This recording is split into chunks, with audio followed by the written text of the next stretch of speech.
Department of Labor and Employment nagpatupad na ng total deployment ban sa mga Filipino workers na patungong Libya. Mga karapatan ng pasahero sa pantalan ipinaalala ng Transportation Department, bunsod na rin na nalalapit na long holiday.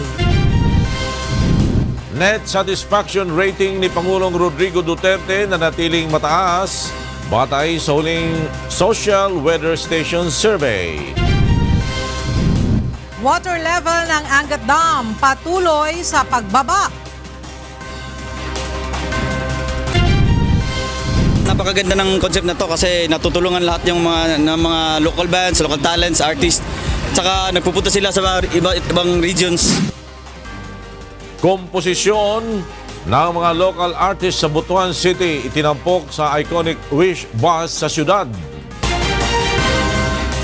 Magandang tanghali, pinagutos na ng Department of Labor and Employment ang pagbabawal sa pagpapadala ng mga Filipino workers sa Libya. Ito'y batay sa payo ng Department of Foreign Affairs, bunsod ng lumalalang tensyon sa naturang bansa. Ayon kay Labor Secretary Sylvester Bello III, mahigpit na sila nakikipag-ugnayan sa DFA upang mabantayang mabuti ang sitwasyon sa Libya para sa posibleng repatriation ng mga OFW. Sa katunayan, ay nag-dispatch na sila ng augmentation team upang matiyak ang kaligtasan ng mga manggagawang Pilipino at asistehan ang mga ito sakaling kailanganin na silang pauwiin. Nasa 2,600 ang mga OFW sa Libya na karamihan ay medical at skilled workers. Itinaas ng DFA sa level 3 ang alert level sa Tripoli noong Lunes. Bumaba ang poverty incidence sa bansa noong first quarter ng 2018 ayon sa ulat ng Philippine Statistics Authority o PSA. Ibig sabihin, bumaba ang bilang ng mga mahihirap na Pilipino. Mula sa 22.22% noong 2015, nasa 16.1% na lamang ito sa kaparehong panahon noong first half ng 2018. Katumbas ito na 23.1 million na mahihirap na mababa kumpara sa 28.8 million na mga mahihirap na Pinoy noong 2015. Tanggap naman ito ang naturang ulat ng Duterte administration. Ayon kay Presidential Spokesperson Salvador Panelo, nagpapakita ito na nagbubunga ang mga hakbang ng pamahalaan kontra sa kahirapan. Hindi rin anya titigil ang gobyerno hanggat hindi naabot ang target nito na 14% o mas mababang poverty incidence sa huling bahagi ng termino ni Pangulong Duterte sa taong 2022. Nanatiling very good ang net satisfaction rating ni Pangulong Rodrigo Duterte matapos na tumaas ng 6 na puntos sa first quarter ng taon at ayon ito sa Social Weather Station o SWS survey. Mula sa Quezon City, nasa telepono si Rosalie Cos para sa detalye ng balita. Yes, Rosalie. Magandang tanghali, Flor. Dumami ang bilang ng mga Pilipinong nasisiyahan o kontento sa pamumuno ni Pangulong Rodrigo Duterte.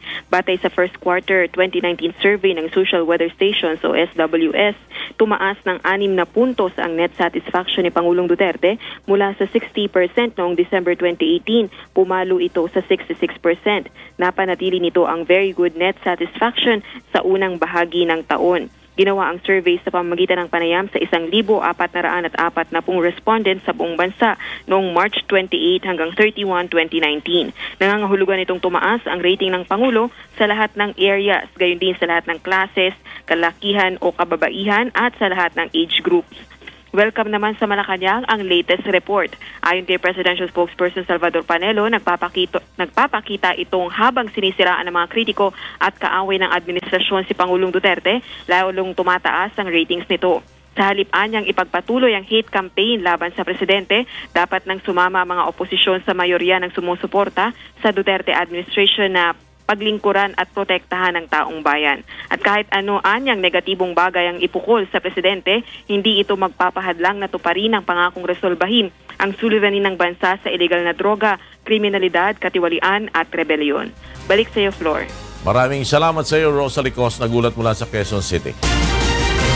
Tinalakay ng Department of Transportation o DOTR at Marina ang mga karapatan ng mga pasahero sa pantalan sakaling magkaroon ng aberya o pagkaantala sa biyahe at bilang paghahanda na rin sa darating na long holiday. Mula sa Batangas, nasa linya ng telepono si Benedict Samson para sa detalye ng balita. Magandang umaga sa iyo, Benedict. Yes, Ella, magandang umaga. Isang linggo nga bago ang darating na long holiday ay pinaghahanda na ng Philippine Ports Authority sa Batangas ang pagdagsa ng mga pasahero kung saan inaasahan ang bulko ng mga pasaherong uuwi sa mga probinsya. Kaya naman bilang paghahanda sa mga di inaasahang pangyayari gaya ng pagka-delay, kanselasyon o di kumpletong biyahe sa dagat ay inilunsad ng Department of Transportation at Marina ang Awareness Campaign on Right of Sea Passenger. Ayon sa DOTR, karapatan ng mga pasahero ang malaman ng dahilan ng pagkaantala ng biyahe. Kaya naman sakaling magkaaberya ay makakatanggap ang mga naantalang pasahero ng right to refund o revalidation of ticket. Makakatanggap din ng pre-accommodation, amenities gaya ng snacks or meal, maging pang-medikal na pangangailangan. Samantala, nilinaw naman ng kagawaran na mga karapatang ito ay gagamitin lamang kapag ang shipping operator ang may kasalanan sa pagkaantala ng biyahe at pinayuhan din nila na i-report ang sinumang lalabag dito. Ang mga naman ng DOTR at Marina na ngayong darating na long holiday ay maging ligtas at walang aberya ang mga biyahe ng barko papuntang probinsya. Mula dito sa Batangas Port, yan muna ang latest update. Balik sa inyo dyan sa studio. Maraming salamat, Benedict Samson, live mula sa Batangas. Binuksan na sa trapiko ang Quirino Bridge 2 o Concordia Bridge sa Quirino Avenue, Paco, Maynila kaninang umaga. Pinangunahan ni Department of Public Works and Highways Secretary Mark Villar ang opening ng 6 na lanes na tulay na dinaraanan ng may 100,000 motorista araw-araw.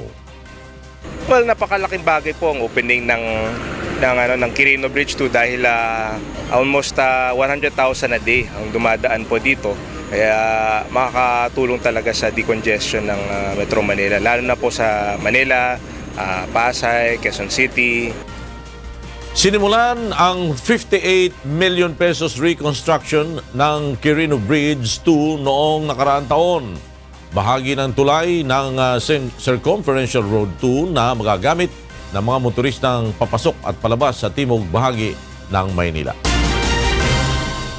Patuloy ang pagbaba ng level ng tubig sa Angat Dam, bunsod ng nararanasang tag-init. Mula sa Quezon City, nasa telepono si Ray Pelayo para sa detalye ng balita. Yes, Ray. Kailan mahigit sa kalahating metro ang nabawas sa level ng tubig sa Angat Dam kahapon. Kanina alas 6 ng umaga ay nasa 188.16 meters ito na mas mababa na ng 0.77 meters kumpara sa rule curve elevation o yung normal na level. Ay sa pag-asa kapag tumuntong na sa 180 meters ang level ng dam ay puputulin na ang alokasyon sa irigasyon para bigyang prioridad ang pag-supply ng tubig sa Metro Manila. Nanatiling nasa 48 cubic meters per second ang alokasyon ng Manila. Samantala na itala kahapon pinakamataas na temperatura sa Quezon City ngayong panahon ng tag-init. Pumalo sa 35.4 degrees Celsius dakong alas 4 ng hapon ang temperatura, habang ang heat index naman o ang temperaturang maaaring naramdaman sa katawan ay umabot sa 39.5 degrees Celsius. Naitala naman sa Calapan Oriental, Mindoro ang pinakamataas na heat index kahapon na umabot sa 46.8 degrees Celsius. Ayon sa pag-asa kapag ang heat index ay nasa 42 degrees Celsius, ay mapanganib na ito sa kalusugan dahil maaaring magkaroon ng heat stroke. Payo ng mga eksperto na uminom ng pinakailangang tubig ng katawan at iwasang magbilad ng matagal sa araw. Ella? Maraming salamat, Ray Pelayo, live na nagulat mula sa Quezon City. Ginawa ng permanente ng Korte Suprema ang temporary restraining order na inilabas noong March 24, 2015 na nagbabawal sa pagputol ng mga puno sa Luneta Hill sa Baguio City upang bigyang daan ang expansion ng isang mall. Base sa desisyon ng Korte sa inihaing petisyon ng grupong Cordillera Global Network, hindi sumang-ayon sa pag-aalis ng mga puno sa nasabing lokasyon. Ayon sa Korte, ang pagsasa permanente ng pagbabawal sa pagputol ng mga puno ay walang kinalaman sa mga application ng Environmental Compliance Certificate o ECC alinsunod sa batas. This is without prejudice.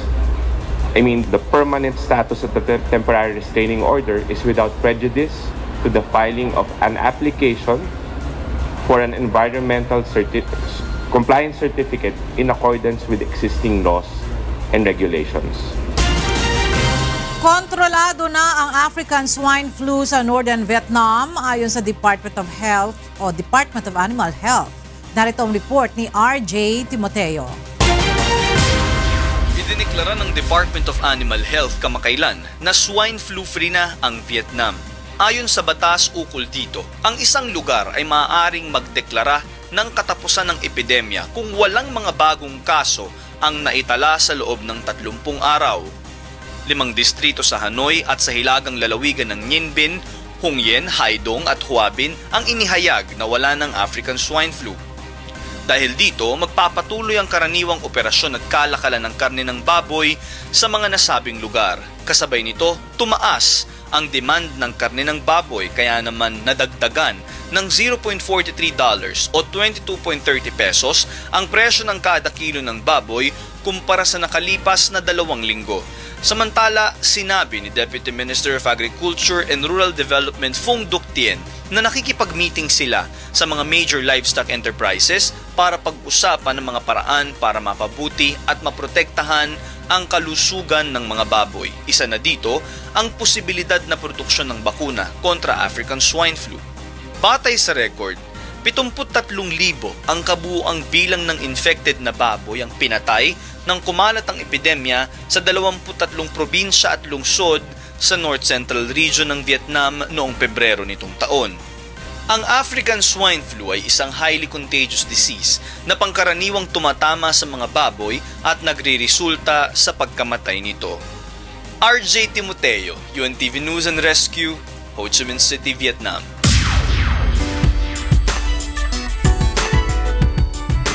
Mula Surigao, Davao at Cagayan de Oro City, nagtungo naman ang Wish Bus sa Timber City of the South, ang Butuan City. Naging daan ang pagbisita ng FM Booth on Wheels sa lungsod upang maiparinig sa publiko ng mga local artist ang kanilang mga orihinal na komposisyon. Narito ang report ni Raymond Octobre.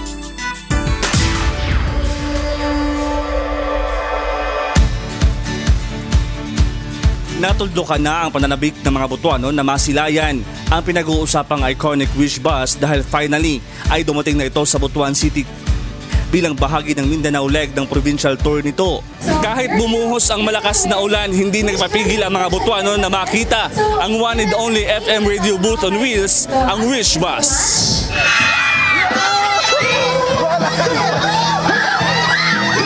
Daan-daang mga Butuanon ang nagtungo sa pit stop ng Rolling Music Hub sa Robinson's Place, Butuan. Masaya po. Unang-una, birthday po ng anak ko. Nakakita po kami ng Wish dito sa Butuan. Nakakaaliw pakinggan. Masaya pa at the same time, excited po na marinig yung kanta nila. Sinusubscribe po sila sa YouTube channel nila. Maganda at masarap pakinggan sa tenga. Kasi ang mga kinukuha nilang tumutugtog is yung mga sikat at saka yung mga maganda mga boses. Ma-appreciate na ako nga the Wish concept gathers lots of local musicians together. I think that's good for the Filipino culture to empower each other that way. Nagkaroon naman ng pagkakataon ng ilang local artists sa syudad na maiparinig ang mga sariling komposisyon sa pamamagitan ng Wish Bus. Bakit mo pa sana ang halaga? Balak mo pa naman sana mag-usap talaga. Maka-flatter gid kay siya sir kay gamay rin nahatagan og chance makakanta sa Wish Bus. Napakaganda ng concept na to kasi natutulungan lahat yung mga local bands, local talents, artists. Saka nagpupunta sila sa ibang regions. Inaliw rin ng BMPI Talent na Plethora Band ang mga Butuanon na kamakailan lang ay naging opening act sa concert ni Asia Soul Supreme KZ Tandingan sa Davao City. Sobrang laking bagay po nung Wish 1075 na naging tulong po sa banda po namin sa Plethora. Siyempre unang-una sa pag-promote po ng mga songs namin. Siyempre yung wish come true namin, yung alam naman po natin na lahat po ng musikero sigurado kami dyan gustong makasampa, makatugtog ng live inside the Wish Bus. Pero kami, andito po kami, kasama pa kami sa tour nila.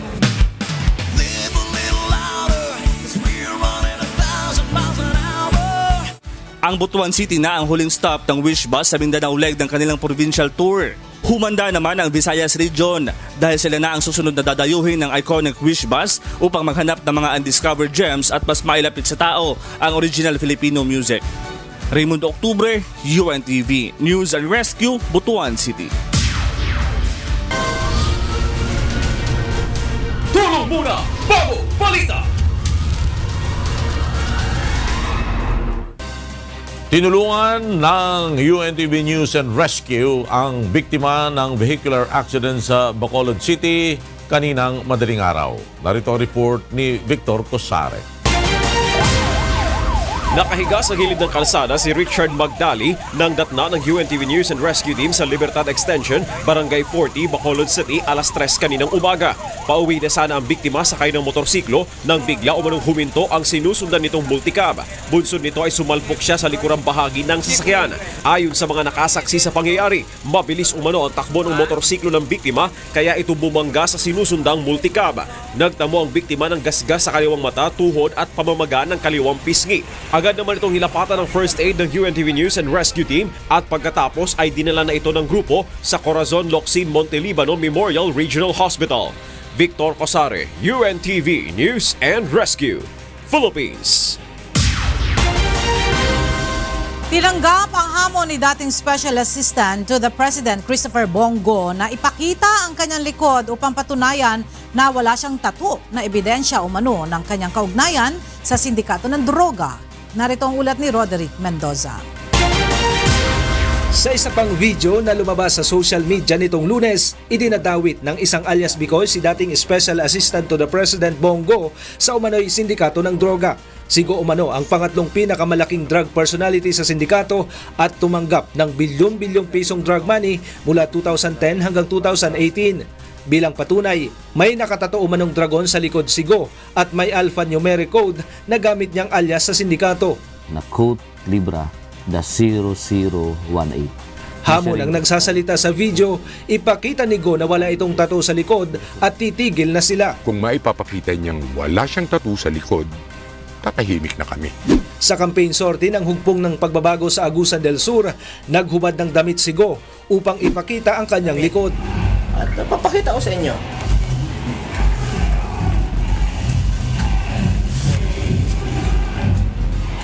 Ano? Walang nakitang tattoo sa likod nito, pero may tila balat na ayon kay Go ay mga bakas ng ventosa. Pero tanong ng isang vlogger, bakit hindi ito pinahawakan sa mga reporter doon? Bakit nagpalit ng damit si Go matapos ipakita ang kanyang likod? At kung payag ba itong ipasuri sa mga eksperto ang mga bakas sa kanyang likod? Una nang sinabi ni Go sa isang sortie sa Laguna nitong Lunes na wala siyang tattoo. Desperado lamang anya ang kanilang mga kalaban sa politika na gusto lang silang sirain sa publiko. Hindi pa po ako kahit kailan nagkaroon ng tattoo sa buhay ko. Balat po, marami ako sa likod. Muli namang iginiit ng Malacanang na black propaganda lamang ang pagdawit kay Go at sa iba pang malalapit sa Pangulo sa umano'y sindikato ng iligal na droga. We've been saying all along that that was a black propaganda. There are people who believe it, hook, line, and sinker, and it's now showing that it's not true. It's never been true. Una nang idinawit ni alias Bicoy sa sindikato ng iligal na droga si dating Davao City Vice Mayor Paulo Duterte na may taturin umano sa likod bilang patunay ng kaugnayan nito sa sindikato. Pero ayaw nitong patulan ang hamon ng nasa likod ng video na ipakita ang kanyang likod. Roderick Mendoza, UNTV News and Rescue. Handa Malacanang nasagutin ang petisyon na naglalayong ipawalang bisa ang loan agreement para sa Chico River Pump Irrigation Project. Narito ang report ni May Bermudez. Pinasasagot na ng Korte Suprema ang Malacanang sa petisyon na ipawalang bisa ang kasunduan sa pag-utang ng Pilipinas sa China para sa Chico River Pump Irrigation Project. Kasama sa mga hinihinga ng paliwanag sa $62 million na loan agreement, sina Executive Secretary Salvador Medialdea, Finance Secretary Carlos Dominguez, NEDA Chief Ernesto Pernia, Justice Secretary Menardo Guevara at NIA Administrator Ricardo Visaya. The Supreme Court ordered the respondents to file their comments to the petition within a period of 10 days. Sa petisyong inihain ni dating Bayan Muna Party List Representative Nery Colmenares at ilan pang mambabatas mula sa oposisyon, hinihiling nila na maglabas ang Supreme Court ng Temporary Restraining Order o TRO at patigili ng pagpapatupad sa naturang kasunduan. Binatikos sa nasabing petisyon ang pagdedeklara bilang patrimonial asset ng Reed Bank na magsisilbing collateral sakaling pumalya ang bansa sa pagbabayad ng utang sa China. Ang pagiging sekreto ng kasunduan sa ilalim ng confidentiality clause ng kasunduan ay paglabag din umano sa karapatan ng mga Pilipinong malaman ang katotohanan sa likod ng mga kontratang pinasok ng gobyerno. Labag din umano sa konstitusyon ang pagpayag na ang Chinese Arbitration Commission ang magsisilbi bilang tagapamagitan sakaling magkaroon ng gusot kaugnay sa proyekto. Susunod naman ang Malacanang sa utos ng kataas-taasang hukuman. Nanindigan rin ng palasyo na walang nilabag na probisyon sa saligang batas ang pinirmahang kasunduan sa China. It will respond properly. The loan agreement has passed through many channels. There has been many review, evaluations. We feel that it's not in violation of the Constitution as alleged by the petitioner. Nagpasalamat naman sa SC si Colmenares dahil binigyang pansin nito ang bigat ng mga isyong inilahad nila sa petisyon. Pero umaasa pa rin sila na pagbibigyan ng hiling nilang TRO para pigilan na ipatupad ang loan agreement. Maya Bermudez, UNTV News and Rescue, Baguio City. Kumpiyansa si Pangulong Rodrigo Duterte na malapit na ang masugpo ang Abu Sayyaf Group at ang pag-iral ng violent extremism sa bansa. Narito ang ulat ni Rosalie Coz. Tiwala si Pangulong Rodrigo Duterte na malapit nang masugpo ang violent extremism sa bansa dahil sa patuloy na pagtugis ng militar sa grupong Abu Sayyaf na isang ISIS-inspired terrorist group. Ayon kay Pangulong Duterte, hindi na muling makapananaig ang ISIS saan mang dako ng Pilipinas. Matatanda ang nakubkob ng 5 buwan ng Islamic State-linked militants ang Marawi City noong taong 2017 dahilan upang masalanta ang syudad. Ginawa ng punong ehekutibo ang pahayag nang dumalaw ito sa Holosulu kaalinsabay ng paggunita sa araw ng kagitingan.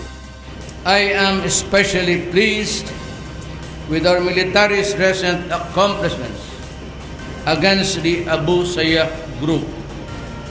Your efforts have brought us even closer to our ultimate objective of totally crushing the violent extremism at its roots. With this, I can confidently declare that ISIS will never gain foothold anywhere in the Philippines. Patuloy namang tiniyak ng punong ehekutibo ang ayuda ng pamahalaan para sa mga sundalo. Ipagpapatuloy din sa ilalim ng kanyang administrasyon ang modernisasyon ng hukbong sandahan ng Pilipinas. I will continue to release 500 more and 500 more millions to my soldiers to do something for them. Do not worry, I have 3 years. I will see to it that you will have funds when you retire and that your children and their schooling will be assured even if we are no longer there, either by natural or by any other means of saying goodbye to this world. Huwag kayong sagot, I have your back covered. Bukod dito, nagpahiwatig din si Pangulong Duterte na muli siyang magtatalaga ng mga dating military officials sa pwesto. Itinanggi naman ng Pangulo na pinalalakas niya ang sarili sa militar. Hindi ako sabihin na pinapalakas ko ang sarili ko sa military because I do not need that. The people elected me. But ako, I have a special fondness for the military for being fundamentally honest at industrious. Ano lang ako sa bureaucracy because I have met several failures, pati hindi mo mautusan ng matino. Puro corruption. Kaya as you would see, yung the next few officials coming in would be military guys. Rosalie Coz, UNTV News and Rescue, Malacanang.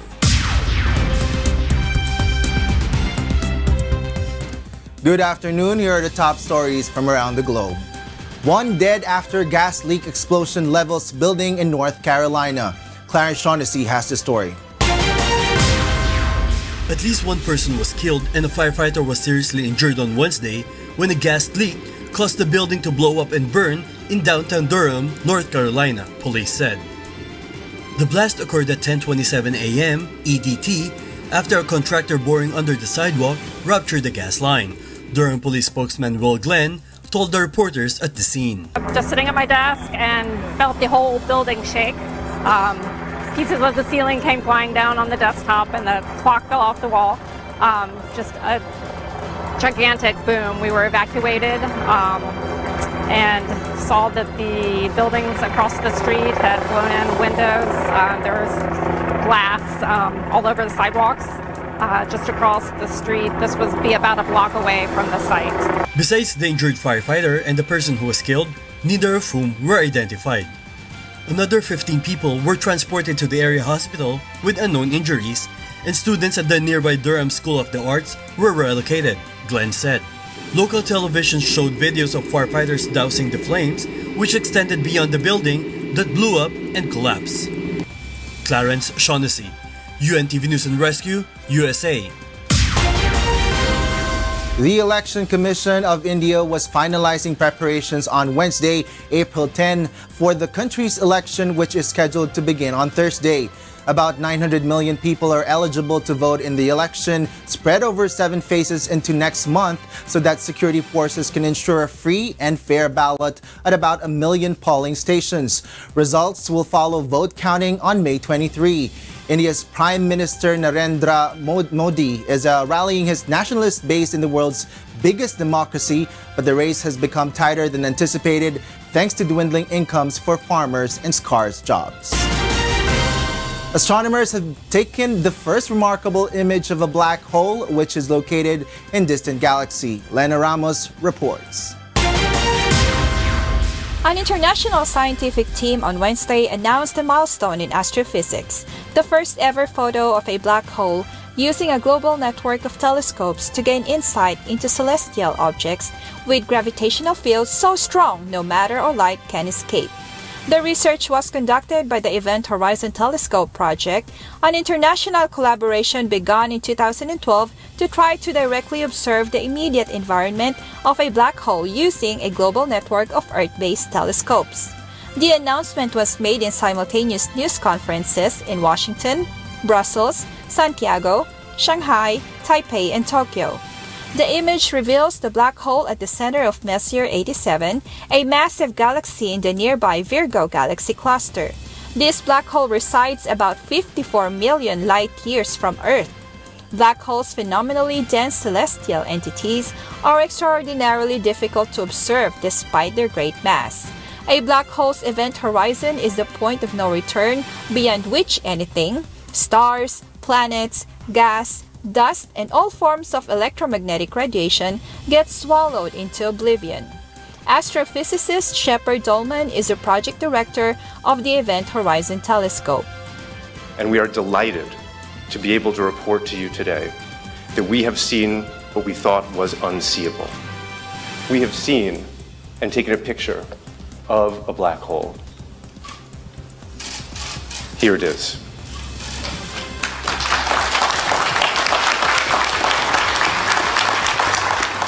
The fact that black holes do not allow light to escape makes viewing them difficult.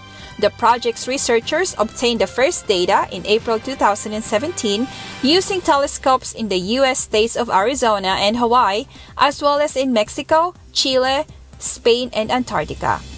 Lena Ramos, UNTV News and Rescue. A Taiwanese woman is recovering after having 4 living bees removed from one of her eyes. Doctors say the bees fed off the tears inside her eye. Amiel Pascual has the story. A 29-year-old Taiwanese woman was found by doctors to have 4 small sweat bees living inside her eye. Reports say she has gone out for a walk in the mountains and was reading around her relatives' graves when the insects flew into her left eye. When a gust of wind blew into her eye, she assumed it was dirt that had entered. These specific insects were smaller than the common buxom bumblebee.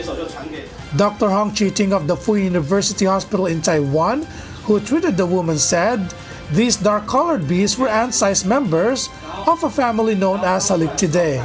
Sweat bees have more complex digestive and detoxification systems than other bee species. They feast on pollen and nectar, but they also count salt and moisture as important parts of their diet. Researchers believe that humans' exceptionally high sodium intake makes the sweat a treat of sorts for sweat bees. The Taiwanese woman has now been discharged and is expected to make a full recovery. Amiel Pascual, UNTV News and Rescue, Taiwan. And those are the stories from around the globe. I am Asher Kadapan Jr. Good afternoon. Patay ang isang drug suspect matapos na makaengkwentro ang mga pulis sa San Juan del Monte, Bulacan kanina madaling araw. Narito ang ulat ni Asher Kadapan Jr. Nagresulta sa engkwentro ng mga pulis ang buy-bust operation na isinagawa laban sa isang hiniinalang tulak ng shabu sa barangay Gaya-Gaya, City of San Juan del Monte, Bulacan, pasado alas 12 ng madaling araw kanina. Patay sa insidente ang suspect na si Michael Lasala. Kabilang si Lasala sa drug watch list ng Philippine National Police at Philippine Drug Enforcement Agency o PDEA. Ayon sa mga otoridad, habang isinasagawa ang operasyon ay unang bumunot ng baril ang suspect at pinaputukan ng mga operatiba kaya't napilitang gumanti ang mga pulis. Nagkaroon po tayo ng buy-bust operation laban dito sa suspect na ito na alias Michael, na kung saan nung napansin niya na kaduda-duda yung transaction niya, bigla na lang nagkaroon ng putukan dito sa area na ito, na kung saan kinasawi po ng suspect. Nagtamo ang suspect ng mga tama ng bala ng baril sa katawan habang wala namang nasugatan sa panig ng mga pulis. Na-recover mula sa suspect ang isang caliber 38 revolver, isang motorsiklong gamit nito at inaalam pang dami ng shabu. Iniimbestigahan pa ng mga pulis ang posibleng koneksyon ni Lasala sa iba pang drug suspects. Asher Kadapan Jr., UNTV News and Rescue, Bulacan. Gumuho ang isang bahagi ng tatlong palapag na gusali sa Veronica Street, Binondo, Maynila bandang alas 7 kagabi. Ayon sa chairman ng barangay 388 Bodega, ang isang bahagi ng naturang gusali na pagmamayari ni William Cheng. Nakarinig muna ang mga residente ng malakas na kalampag sa lugar na sinundan ng mabilis na pagguho. Wala namang iniulat na nasaktan o nasugatan sa insidente. Dating Binondo Maternity Hospital ang gusali at maaaring gumuho ito dahil sa kalumaan. Ginawa niya bodega niya lang. Tapos iba, tira ng matawa. Luma. Luma lang yan. Luma talaga. May 50 years na eh. Talagang luma lang. Walang dahilan na iba. So may mga nasaktan?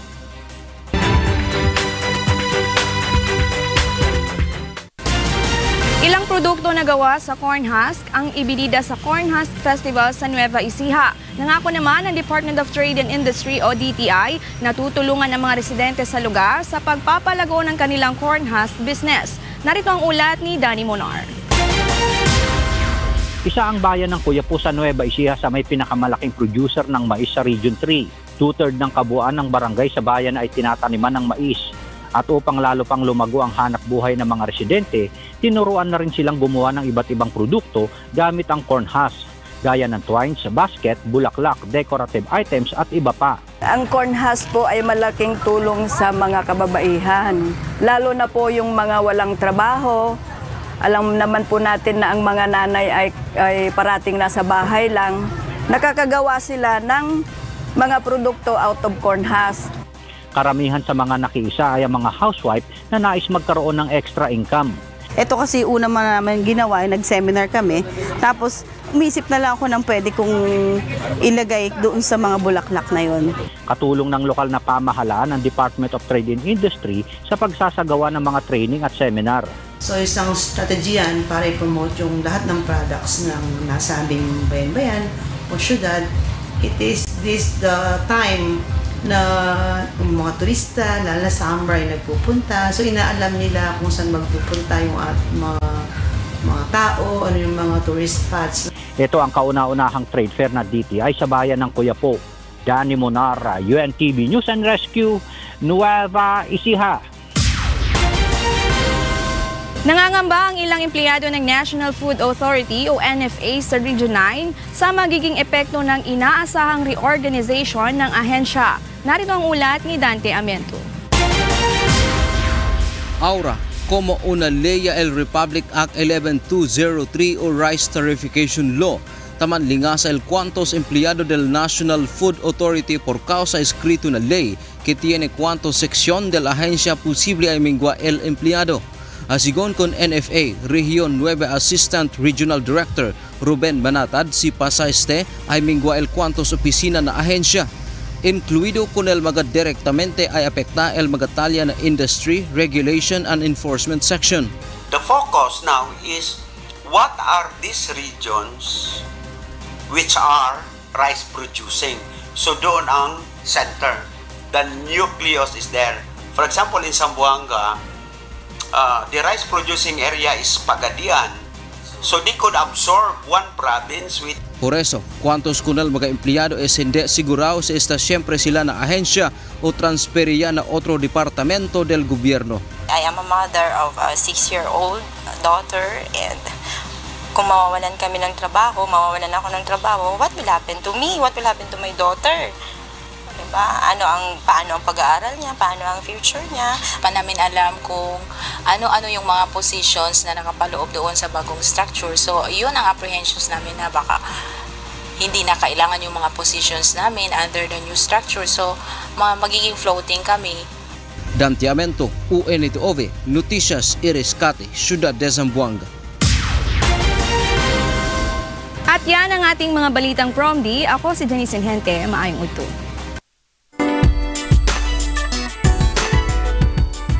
Handa na si Discovery Season 1 Grand Winner Princess Avellana patungong New York, USA para harapin ang bagong yugto ng kanyang singing career. Narito ang report ni Mirasol Abogadia. Isang bagong yugto ang mabubuksan ngayon sa career ng Discovery Grand Winner na si Princess Avellana. Kahapon, nagsimula na ang planning stage para sa kanyang journey to New York, USA para sa serye ng mga vocal training at iba pang proyekto. Makaka-partner ng Breakthrough and Milestones Production Incorporated o BMPI na siyang nagmamanage kay Princess ang New York-based talent agency na ONQ para sa proyekto. Isa itong professional agency na nagre-represent ng mga actor at model para sa commercial, film, television, theater at special projects. Isa sa mga aktor na hawak nito ay si Moises Acevedo na gumanap bilang Santino sa Daredevil Season 1 series sa movie streaming giant na Netflix. Ayon sa presidente ng ONQ na si Cicero Oca, target nilang makapasok sa international music scene si Princess, ngunit kailangang dumaan ito sa matinding paghahanda dahil mahigpit ang kompetisyon sa ibang bansa. Sasailalim si Princess sa serye ng mga vocal at personality development training at iba pang proyekto. We want to build Princess as a multimedia artist. Not just a singer, but an actress, a performer, a lounge act. There's so many things and so many avenues that you can do. We have a goal, and the thing is that we just need to start training Princess here, and then we'll go to the US, we'll go to New York, we'll go to LA, and because also you need to see the world in order for you to be a better artist. You're in the mix, and if you see it, you'll be more competitive. And as an artist, you have to be challenged every time, But if you don't get challenged, like if you became complacent. Ayon kay Cicero, malaki ang potensyal ng mga Filipino artist na makapasok sa international music scene dahil sa singing prowess at attitude ng mga ito sa pagtatrabaho. Ngunit aniya, kailangang makapag-adapt ang mga ito sa evolving trend sa industriya. We just have to be more aggressive and not complacent, in New York, for the theater actors, every week they go to classes, even if they're already up there. And also, we have to evolve. You have to evolve as an artist, and you cannot be stuck in one place. You cannot sing the same song over and over again. Why do you think Lady Gaga or Madonna able to sustain their career? Because they always evolve. Malaki rin aniya ang maitutulong ng iconic FM radio booth on wheels, ang Wish Bus, sa Hollywood upang maipromote ang mga Filipino artist na makipagsabayan sa international acts. You have 30 million followers in one song. I mean, you have artists like Dua Lipa performing in the bus. So it's a big opportunity because YouTube is so big in US, even outside of the US. Wish Bus is such a big platform. It's such a huge platform that we can leverage our own artists to be able to be noticed and to make it globally. Excited naman si Princess sa pagsisimula ng bagong yugto sa kanyang career at hindi alintana ang malaking hirap na haharapin para marating ang kanyang pangarap. Thankful ako sa Wish 1075 family, BMPI management for giving me this chance and privilege na maranasan lahat to as bilang nagsisimula pa lang na artist. Daming blessing talaga. Bukod sa kanyang nalalapit na mga proyekto sa abroad, abangan din ng Princess Warriors ang paglabas ng kauna-unahang music video ng dalaga para sa kanyang original song na Walang Kasing Ikaw. Komposisyon ng batikang composer na si Junji Marcelo at Pangarap Kong Bituin, composed by Jonathan Manalo. Sana po abangan nila yon kasi coming soon yan under Star Music and BMPI. Unti-unting kinabukasan ko'y magdiningning hawak ngayon, tibay ng damdamin. Bukas naman sa'king pagkising, kapiling ko'y pangarap na bituin. Mirasol Abogadil, UNTV News and Rescue. Lagi nating nakikita ang mga paalala na tumawid sa tamang tawiran. Kaya naman sa isang lungsod dito sa Metro Manila, may kakaiba at nakakaaliw na gimmick sa mga pedestrian walkway. Alamin natin yan sa report ni Mon Hoxon. Mahilig ka bang maglakad o madalas maglakad papunta sa trabaho? Malamang nadaanan mo na yung ilan sa mga nakaaaliw na mga pedestrian walkways o tawiran dito sa Metro Manila. Halika, puntahan natin isa-isa.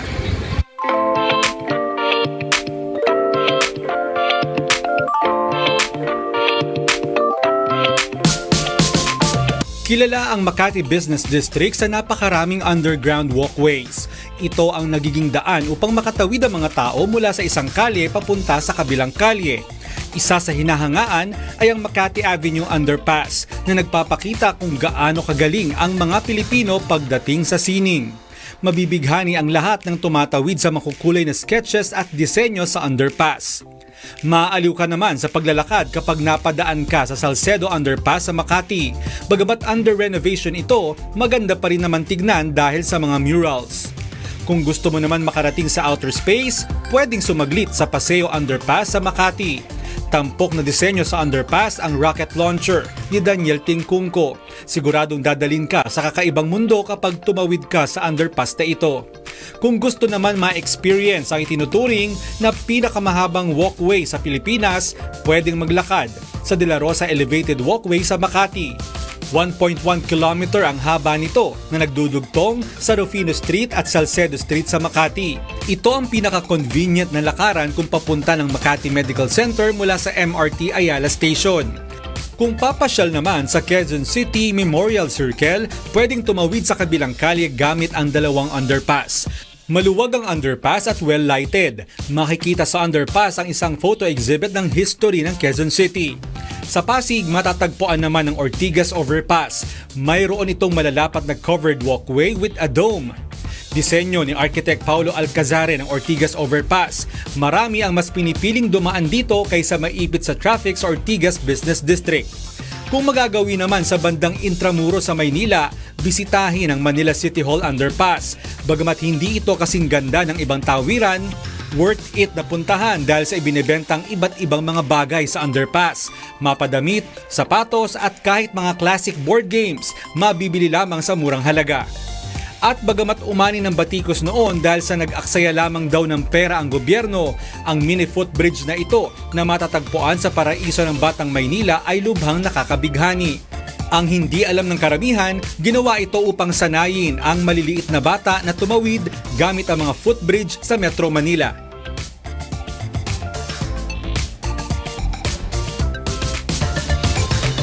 Totoo na karamihan ng mga tawiran at lakaran ng mga tao sa Metro Manila ay hindi masyadong napapakinabangan. Kung hindi man ito pinamugaran ng mga nagtitinda, ginawa namang basketball court o di kaya'y parking lot. Tandaan na ang lakaran at tawiran maging ang bangketa ay para lakaran ng mga tao, hindi upang harangan at tambakan. Mon Hokson, UNTV News and Rescue. At yan ang mga balitang aming tinutukan at inaksyonan dahil sa aming pagbabalita, una ang paggalinga sa kapwa. UNTVC News, may balita sa mapanig na daigdig. Magandang tanghali. God bless.